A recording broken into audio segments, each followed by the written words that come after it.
रुपालीताई, तुमचा एकमेव पक्ष असा आहे की जे काही राज ठाकरेंना भेटायला जात नाहीत आणि आजच छगन भुजबळांनी सांगितलं की ते दोन्ही भाऊ एकत्र आले तरी मुंबई आणि ठाण्याच्या पलीकडे फारसा काही प्रभाव पडणार नाही, महायुती स्ट्रॉंगच राहणार आहे. म्हणजे तुमच्या पक्षाचे स्टेक्स फार काही नाही आहेत का या युतीमध्ये, किंवा ते आले काय महायुतीमध्ये आणि महाविकास आघाडीमध्ये थांबले काय, फार काही स्टेक नाही आहेत का?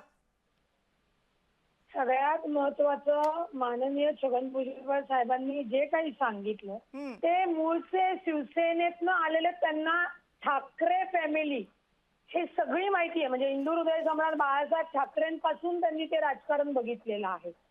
आता सगळे प्रवक्ते म्हणले की मीडियाला काय घाई आहे, मीडिया काय करते, पण कविताजी मी तुमच्या मीडियावाल्यांचं अभिनंदन करेल आणि धन्यवाद सांगेल, कारण का तुमच्या भूमिका, आमच्या पक्षाचं म्हणणं काय हे लोकांपर्यंत घराघरापर्यंत जातं. लोकशाहीचा तुम्ही चौथा स्तंभ आहात. राजकारणातली सगळी लोक सगळे उद्योग करतात, परंतु त्याच्यावर जेव्हा तुम्ही बोलता तेव्हा आम्हाला रोखठोकपणे आणि आमची भूमिका जनतेपर्यंत जाते. त्यामुळे तुमचे मी आभार मानेन. इतर जण काही म्हणत असतील की मीडियाला का घाई झालीये, मीडिया काय करतेय. राजकारणामध्ये आपण जेव्हा समीकरण करतोय, नवीन नवीन समीकरण करत असताना लोकांमध्ये प्रचंड चर्चा आहे, तेव्हा आपलं काम आहे की आपल्या पक्षाची भूमिका काय आहे, आमचा नेता काय म्हणतो, हे तुमच्या माध्यमातून लोकांपर्यंत जातं. हे दोन भाऊ जे एकत्र येत आहेत निश्चित आले पाहिजे, कोणाचंही दुमत नाही.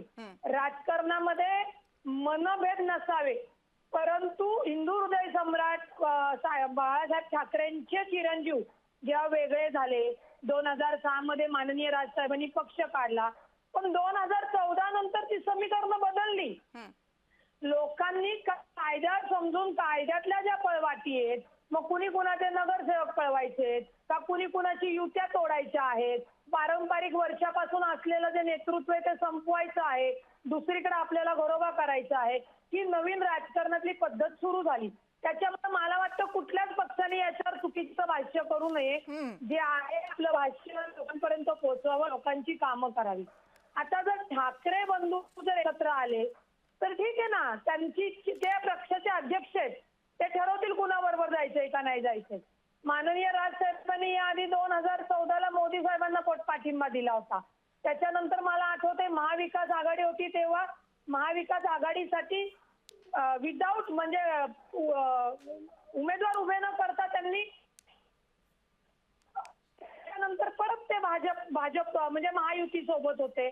प्रत्येक राजकीय पक्षाला त्याचा अधिकार आहे, ते त्यांच्या पद्धतीने करतायत.